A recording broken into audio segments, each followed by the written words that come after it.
Okay, get ready for a deep dive into the world of Dr. Joe Dispenza. Yeah, this guy is fascinating. He's all about the mind-body connection, you know? And how it can heal us and transform us, like Yes, literally change our lives. right. And we've got some amazing excerpts from this interview he did with the Diary of a CEO on YouTube. It's really thought-provoking stuff. It is. So our mission today is to unpack some of those big ideas Yeah. and see what we can learn from them. And how we can maybe apply some of this stuff to our own lives. Exactly.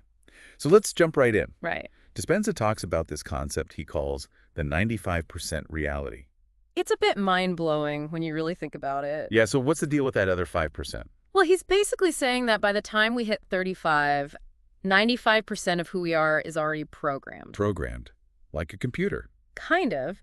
He's talking about our habits, our thoughts, our reactions, even our emotions. Like running on autopilot. Exactly. It's like we're stuck in a loop, replaying the same old scenes over and over again. Oh, I can totally relate to that. It's like my brain is wired to head straight for the pantry at midnight. You and me both. But here's the good news. Dispenza isn't saying we're doomed.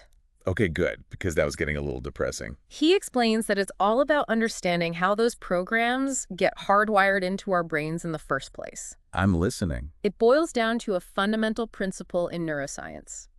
Nerve cells that fire together wire together. Okay, so every time I give in to that late night craving. You're strengthening that neural pathway, making it more likely you'll repeat the behavior. Ugh.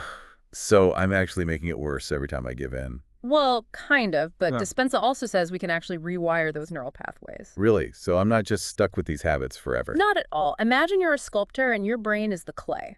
Okay, I like that analogy. With focused effort, you can reshape your responses and habits. So I can create something new, something better. Exactly. You're not just a victim of your programming. That's encouraging.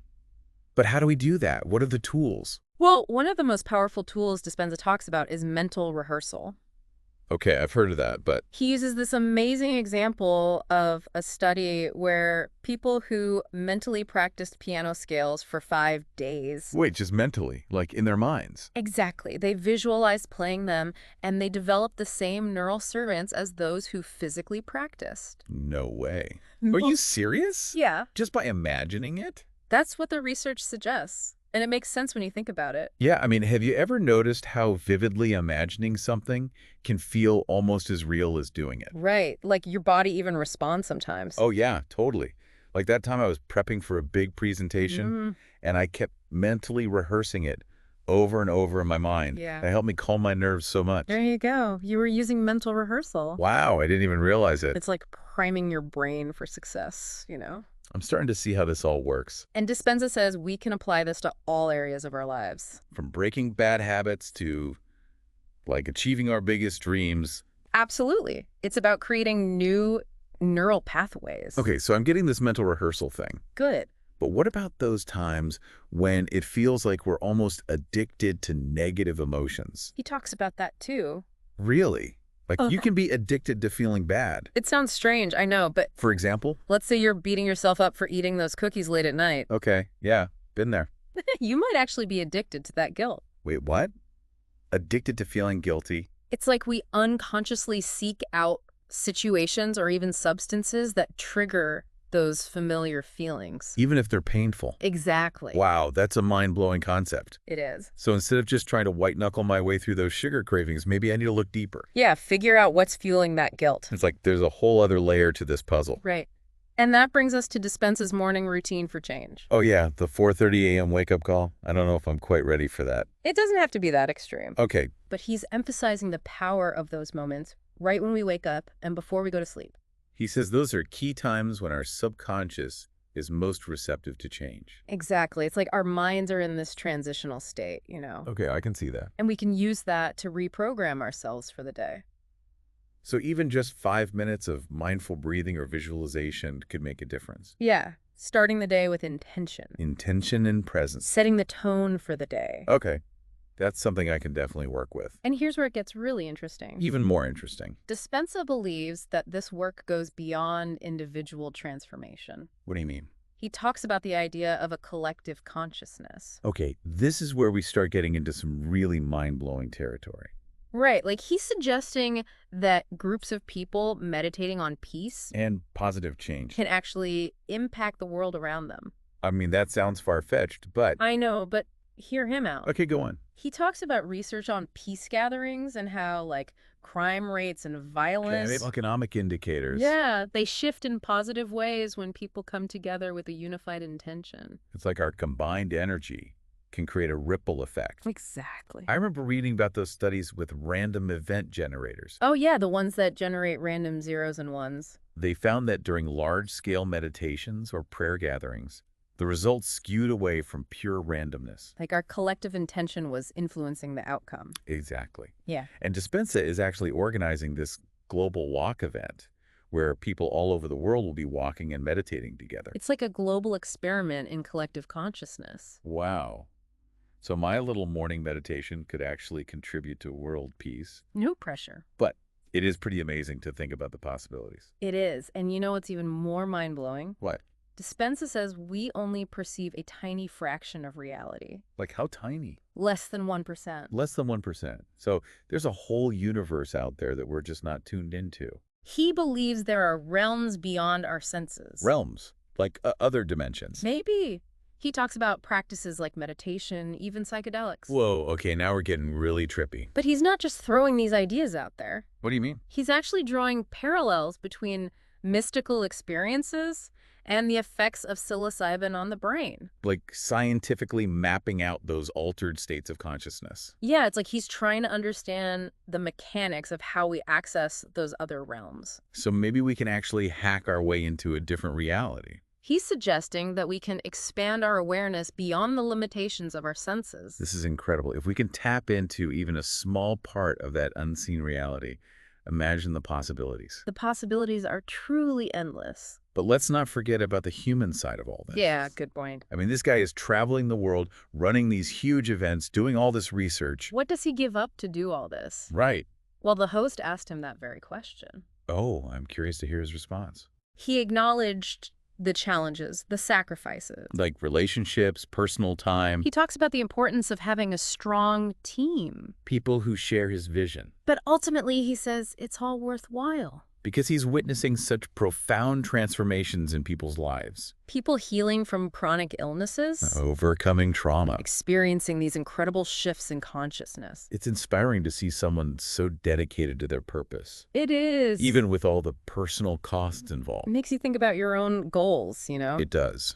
What are we willing to sacrifice to achieve our dreams? What are we truly passionate about? This is getting deep. We've covered a lot of ground in this first part of our deep dive, and my mind is already blown. And we're just getting started. Oh, wow.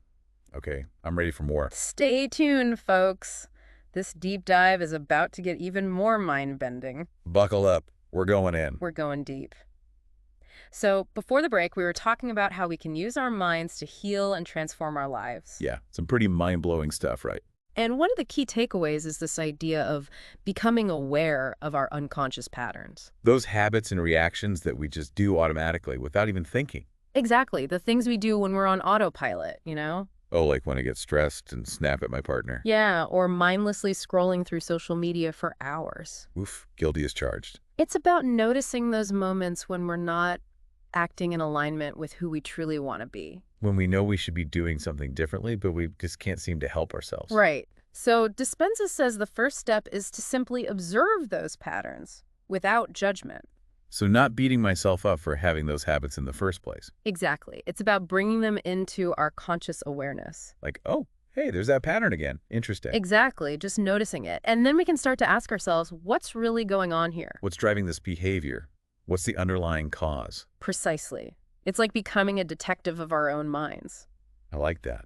So once we've identified the pattern, what do we do next? That's where the mental rehearsal comes in. Oh, yeah, we talked about that earlier.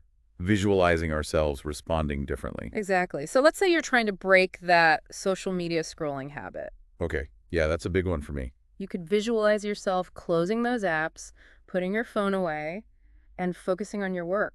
And really feeling those positive emotions. The sense of accomplishment, the focus, the satisfaction of being productive. The more real I make the visualization, the more my brain starts to believe it. Exactly. You're literally creating new neural pathways, strengthening those desired behaviors. I'm starting to see how powerful this can be. And remember, it's not just about breaking bad habits. We can use mental rehearsal to achieve our goals, to manifest our desires. Exactly. And that's where things get really interesting. This is where I usually get a bit skeptical. I understand. It's a big leap to believe that we can just visualize something and it will magically appear. Well, that's what it sounds like, doesn't it? He's not saying it's magic, but he is suggesting that our thoughts and feelings have a powerful influence on our reality. I'm listening. He talks about how our thoughts and feelings create an energetic field around us. Okay, I'm following so far. And that field interacts with what he calls the quantum field. Quantum field, like from physics. Yeah. He's saying it's a field of infinite possibilities. Okay, this is where things start to get a bit out there for me. I know it's a lot to wrap your head around, but basically he's saying that every time we have a thought, we're sending out a signal into that field of possibilities. And the more we focus on a particular thought or feeling, the more we attract similar experiences into our lives. Precisely. So if we're constantly focusing on lack, on what we don't have, we're actually attracting more lack into our reality. Oh, that's kind of scary to think about. It can be, but the good news is we can choose to focus on abundance instead. So if I want to attract more money, I need to start feeling abundant, even if I don't have a lot of money right now. Exactly. It's about aligning our thoughts and feelings with what we want to create. So instead of worrying about bills, I could focus on feeling grateful for the money I do have. And visualize yourself having more than enough. And actually believe that it's possible. Exactly. It's about shifting our energy from scarcity to abundance.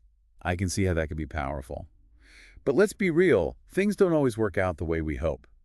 What does Dispenza say about those times when we don't get what we're visualizing? He acknowledges that it's not always easy. He emphasizes the importance of patience, persistence, and trust in the process. So not giving up if we don't see results immediately. Exactly. He says transformation takes time. It's like planting a seed. We need to nurture it, water it, give it time to grow. And sometimes, maybe we're not meant to get what we think we want. He says sometimes the universe has a different plan for us. A plan that's ultimately better for our growth. It's about trusting that we're being guided, even if it doesn't make sense in the moment. Okay, I can get behind that. Now, I'm still trying to understand how our individual transformation can impact the world around us. Yeah, that collective consciousness piece. Exactly. How does my personal growth contribute to a larger shift in consciousness? Well, remember the global walk event we talked about earlier? People all over the world will be walking and meditating for peace. Right. Dispenza sees that as a way to tap into the collective consciousness and create a powerful ripple effect. Like we're all sending out a unified intention for peace and healing. Exactly. And there's actually research that suggests that this kind of collective intention can have a measurable impact on things like crime rates and violence. So he's saying that a group of people meditating for peace could actually contribute to a decrease in violence in the world. That's what he's suggesting. And while more research is needed, there's some evidence to support this idea. I mean, I'm still a bit skeptical, but I'm also incredibly curious to see where this research leads.